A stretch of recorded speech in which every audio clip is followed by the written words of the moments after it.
Hello friends, आज के इस वीडियो में मैं आपको बताऊंगा थेल्स प्रमेय का विलोम, जिसको हम लोग कन्वर्स ऑफ थेल्स थ्योरम बोलते हैं। इसको हम लोग प्रमेय 2 भी बोलते हैं। एनसीईआरटी के किताब में इसे 6.2 प्रमेय 6.2 बोलते हैं। थेल्स प्रमेय का विलोम, कन्वर्स ऑफ थेल्स थ्योरम। इसको हम लोग आधारभूत अनुपातिकता प्रमेय का विलोम भी बोलते हैं। Converse of basic proportionality theorem. तो थेल्स साहब जो कथन दिए थे उसको हम लोग साधारण प्रतिज्ञा करके लिखते हैं। यदि किसी त्रिभुज में कोई रेखा दो भुजाओं को समान अनुपात में बांटती है तो वह तीसरी भुजा के समांतर होती है। तो पहले यहाँ पर त्रिभुज है, तो पहले हम लोग त्रिभुज बनाएंगे।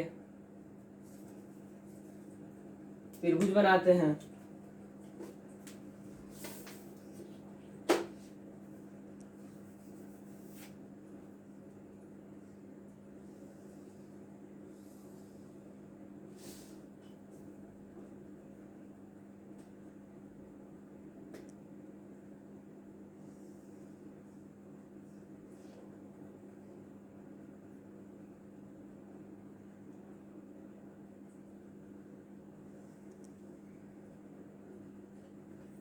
ये हम त्रिभुज बना लिए हैं।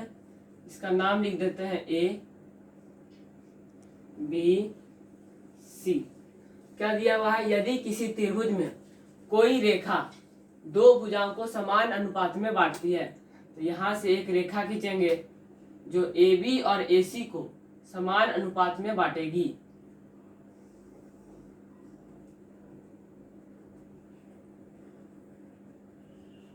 रेखा एल खींचे हैं जो दो भुजाएं ए बी और ए सी को दो समान अनुपात में बांटती है।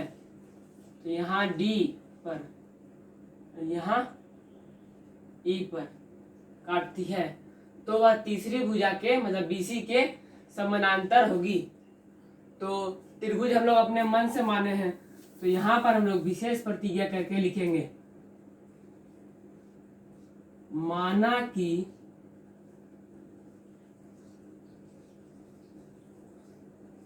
ABC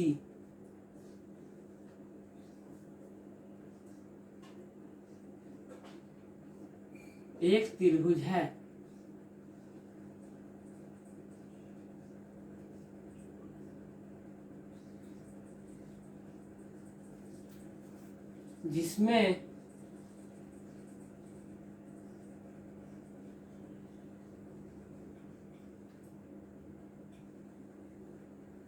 जिसमें रेखा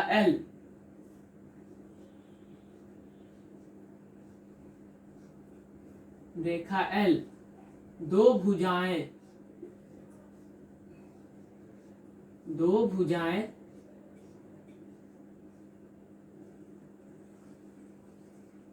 ए बी और ए सी को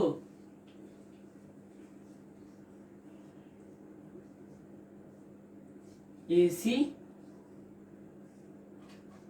को क्रमशः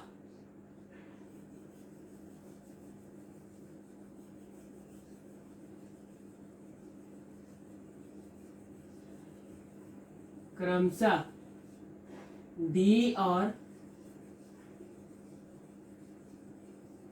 ई पर प्रतिच्छेद करती है।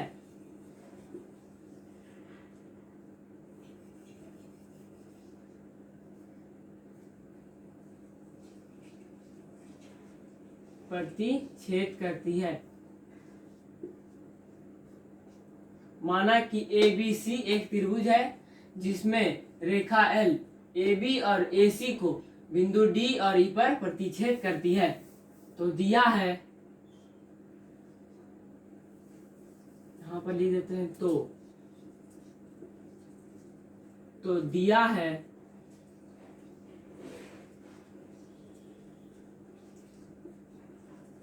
समान अनुपात में बांटती है दोनों भुजाओं को, तो AD बटा DB, AD बटा DB बराबर AE बटा EC ये दिया है, हम लोग को साबित क्या करना है, तो वह तीसरी भुजा के समांतर होगी, तो वह तीसरी भुजा के समांतर होगी, मतलब साबित करना है DE समांतर BC। यहां लिखेंगे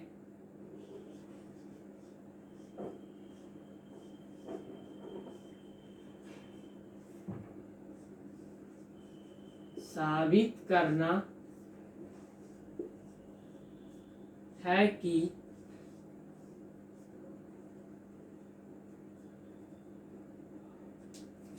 यहां लिखेंगे साबित करना है कि DE समांतर BC।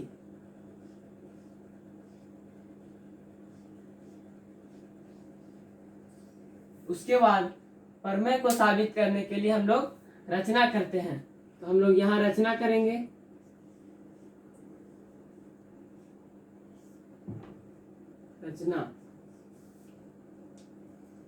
रचना क्या किए हैं,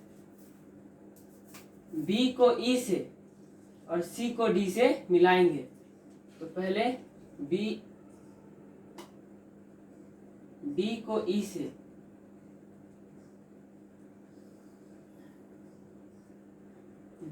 से और C को D से मिलाएंगे। उसके बाद AD पर लंब डालेंगे, यहां से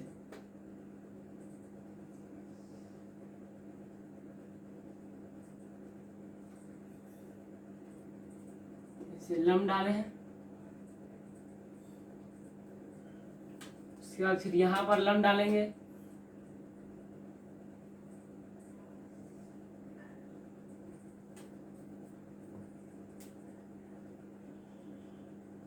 इसका नाम रख देते हैं M और इसका नाम रख देते हैं N। तो रचना किए हैं B को E से, रचना है B को E से और C को D से, C को D से मिलाया।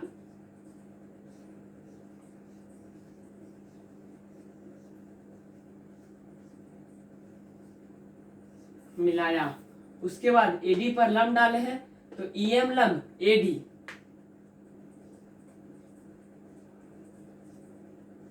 EM लंब AD। उसके बाद DN लंब AB, यहां लिखेंगे DN लंब AE। ये हो गया, B को E से और C को D से मिलाया और AD पर लंब डाले हैं EM, तो EM लंब AD और AE पर लंब डाले हैं DN, तो DM लंब AB। उसके बाद हम लोग प्रमाण पर चलते हैं, तो इसको आप लोग लिख सकते हैं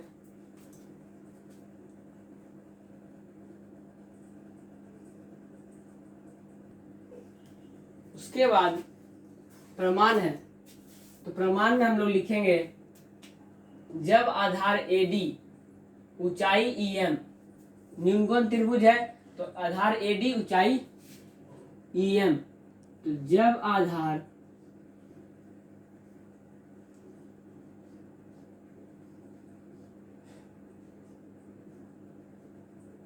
AD ऊंचाई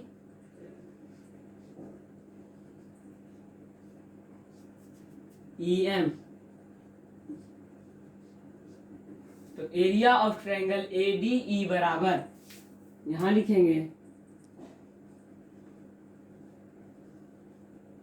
एरिया ऑफ ट्रायंगल ADE बराबर 1/2 गुने आधार गुना ऊंचाई, आधार है AD, ऊंचाई है EM। इसको समीकरण 1 मानेंगे।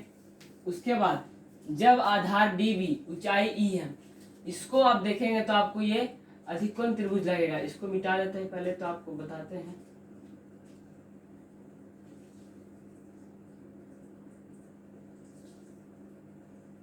ये देखिए ये आपको अधिकोण त्रिभुज लगेगा। तो ये अधिकोण त्रिभुज का आधार है, तो इसका लंब जो होता है वो आधार के बढ़ाए हुए भाग पर होता है। तो ये आधार है, तो ये इसके आधार को बढ़ाए हैं और यहाँ से लंब डाले हैं, तो आधार हो गया db, ऊंचाई हो गया em। तो यहाँ लिखेंगे जब आधार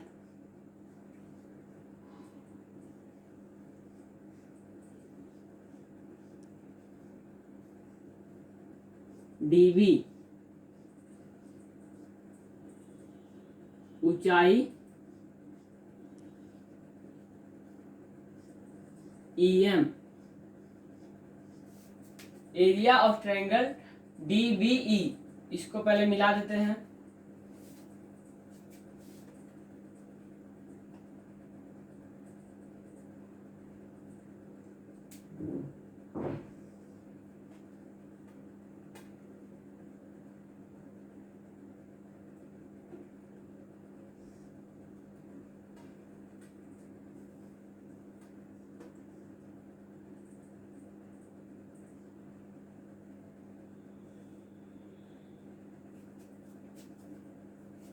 तो एरिया ऑफ ट्रायंगल DBE बराबर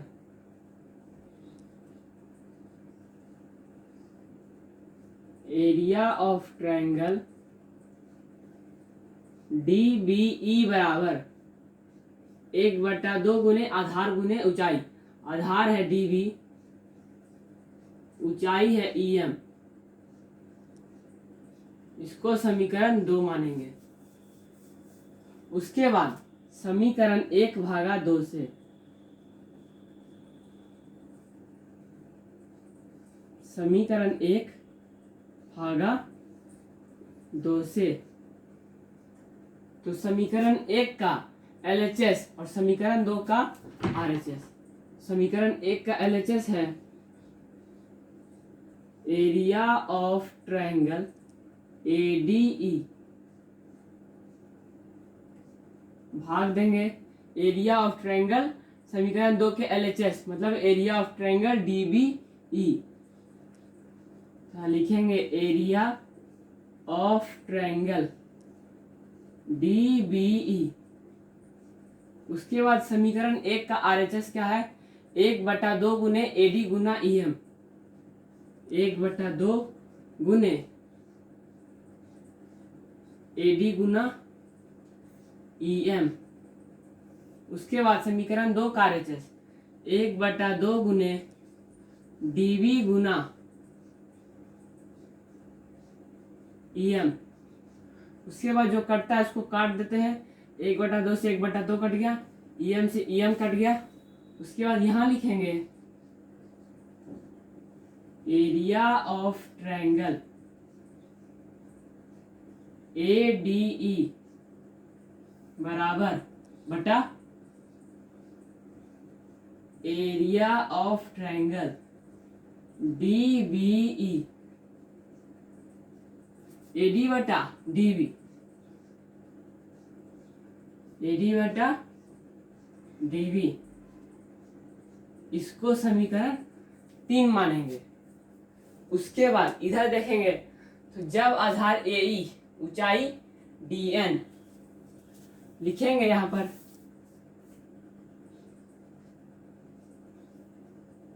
जब आधार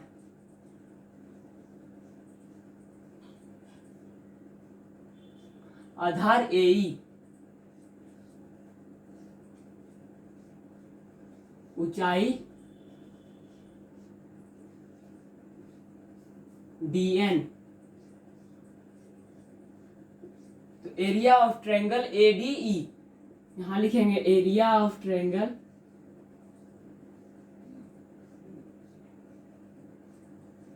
ADE 1/2 गुने आधार गुने ऊंचाई। आधार है AE, ऊंचाई है DN। इसको समीकरण 4 मानेंगे। उसके बाद जब आधार EC, तो ऊंचाई DN, इसको भी दिखाते हैं हटा के।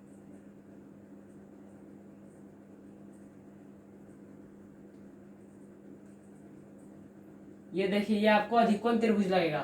तो अधिकोण त्रिभुज का जो ऊंचाई होता है वो आधार के बढ़ाए हुए भाग पर होता है। तो ये आधार है, आधार को बढ़ाए हैं और यहाँ से लंब डाले हैं, तो आधार इसी ऊंचाई dn, इसको मिला लेते हैं पहले।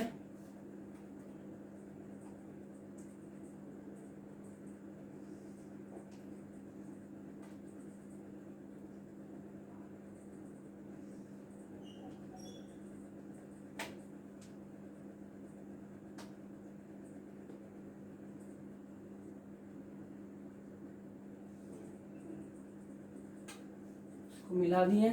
तो जब आधार इसी ऊंचाई dn लिखेंगे, जब आधार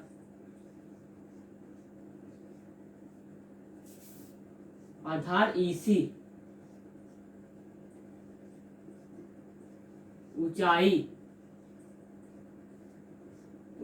dn, तो area of triangle DEC, area of triangle DEC बराबर 1/2 गुने आधार गुने ऊंचाई, तो आधार EC गुना dn, इसको समीकरण 5 मानेंगे। तो समीकरण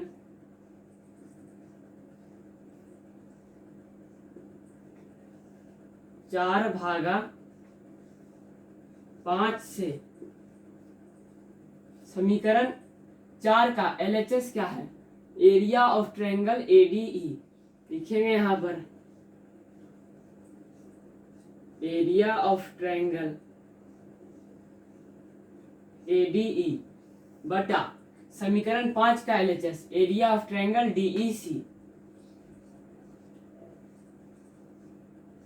एरिया ऑफ ट्रायंगल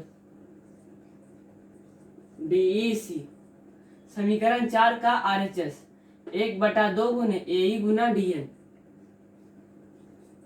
1/2 गुने AE गुना DN बटे समीकरण 5 का RHS 1/2 गुने EC गुना DN, 1/2 गुने EC Guna DN।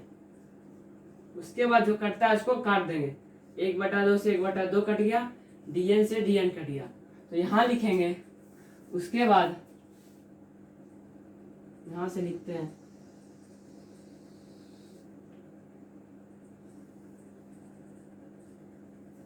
Area of triangle ADE बटे एरिया ऑफ ट्रायंगल DEC, यहाँ लिखेंगे एरिया ऑफ ट्रायंगल ADE बटे एरिया ऑफ ट्रायंगल DEC, क्या है यहाँ पर AE बटा EC, इसको लिखेंगे AE बटा EC, इसको समीकरण 6 मानेंगे। उसके बाद दिया था AD बटा DB और AE बटा EC, तो यहाँ लिखेंगे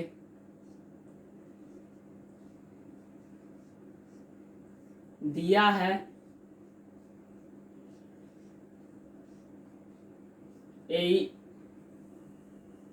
AD बटा DB, AD बटा DB और AE बटा EC दिया था कि समान अनुपात में बांटती है, तो दिया है AD बटा DB बराबर AE बटा EC। तो ये देखिए AD बटा DB यहाँ मिला और AE बटा EC यहाँ मिला, मतलब समीकरण 3 का RHS और समीकरण 6 का RHS बराबर है, तो RHS बराबर है तो LHS बराबर होगा। तो यहाँ लिखेंगे समीकरण 3 और 6 से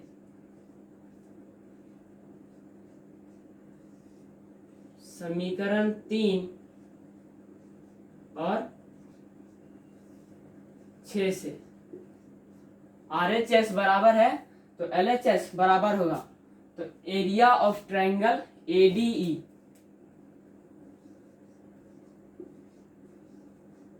area of triangle ADE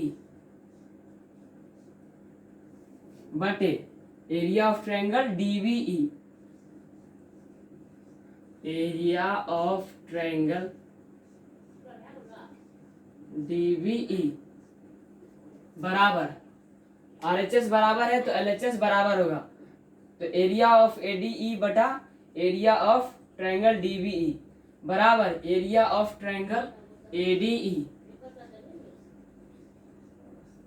area of triangle ADE बटे area of triangle DEC। Area of triangle DEC। उसके बाद ये दोनों समान है तो कट जाएगा ऊपर से, एरिया ऑफ ट्रायंगल ADE और area of triangle ADE cut गया, ऊपर क्या बचा एक, तो यहाँ लिखेंगे एक बटे एरिया ऑफ ट्रायंगल DBE बराबर एरिया ऑफ ट्रायंगल, ऊपर तो एक बचेगा, एरिया ऑफ ट्रायंगल DEC। उसके बाद तिरछा तिरछी गुना, तो एरिया ऑफ ट्रायंगल DBE गुना एक, तो area of triangle DBE। Area of triangle DBE गुना एक बराबर area of triangle DBE। Area of triangle DEC गुना एक, एरिया ऑफ ट्रायंगल DEC। उसके बाद अब आप देखिए एरिया ऑफ ट्रायंगल DBE और एरिया ऑफ ट्रायंगल DEC, तो ये आधार DB पर दोनों त्रिभुज बनता है। तो हम जानते हैं कि एक ही आधार पर बने दो त्रिभुजों का क्षेत्रफल आपस में बराबर होता है तो वे समांतर रेखाओं के बीच व्यवस्थित होते हैं।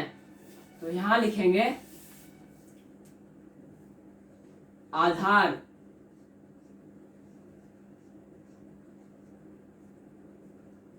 DE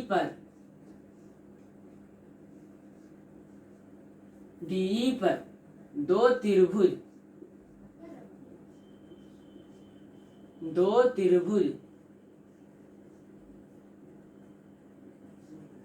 त्रिभुज DBE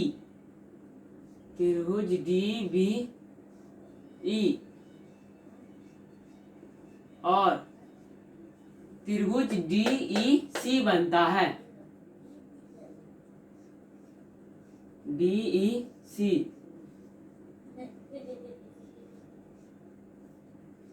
बनता है, तो यहां लिखेंगे हम जानते हैं कि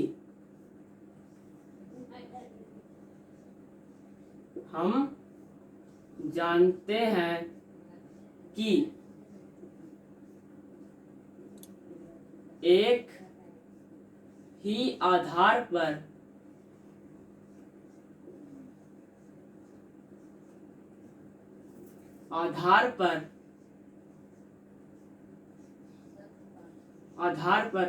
बने दो त्रिभुजों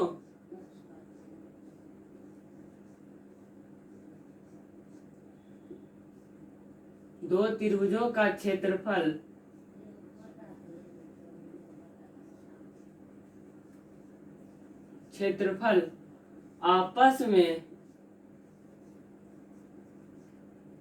आपस में बराबर होता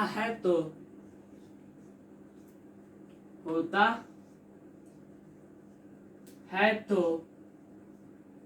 वे समांतर रेखा के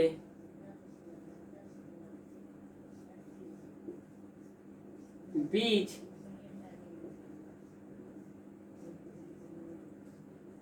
स्थित होते हैं।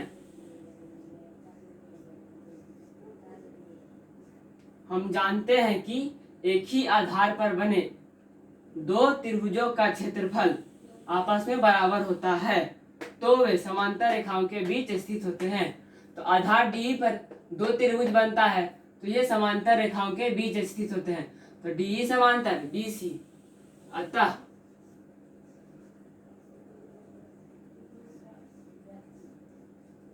डी समांतर बी सी। प्रूव्ड, यही प्रूव करना था, साबित करना था। इसको हम शुरू से बताते हैं। जब आधार एडी, ऊंचाई EM, area of triangle ADE 1/2 गुने AD गुना EM, समीकरण 1। जब आधार DB, ऊंचाई EM, area of triangle DBE 1/2 गुने DB गुना EM, समीकरण 2। समीकरण 1/2 करने के बाद एरिया ऑफ ट्रायंगल ADE बटा एरिया ऑफ ट्रायंगल DBE बराबर AD बटा DB, समीकरण 3। उसके बाद जब आधार AE, ऊंचाई DN, तो एरिया ऑफ ट्रायंगल ADE 1/2 गुने AE गुना DN, समीकरण 4। जब आधार EC, ऊंचाई DN, area of triangle DEC 1/2 गुने EC गुना DN, समीकरण 5। समीकरण 4/5 से तो एरिया ऑफ ट्रायंगल ADE बटे एरिया ऑफ ट्रायंगल DEC बराबर AE बटा EC, समीकरण 6। दिया हुआ था कि दो रेखाएं ये दो भुजाओं को समान अनुपात में बांटती है तो AD बटा DB बराबर AE बटा EC, ये दिया हुआ है। तो RHS बराबर है LHS बराबर होगा। तो समीकरण 3 और 6 से एरिया ऑफ ट्रायंगल ADE बटे एरिया ऑफ ट्रायंगल DBE बराबर एरिया ऑफ ट्रायंगल ADE बटे एरिया ऑफ ट्रायंगल DEC।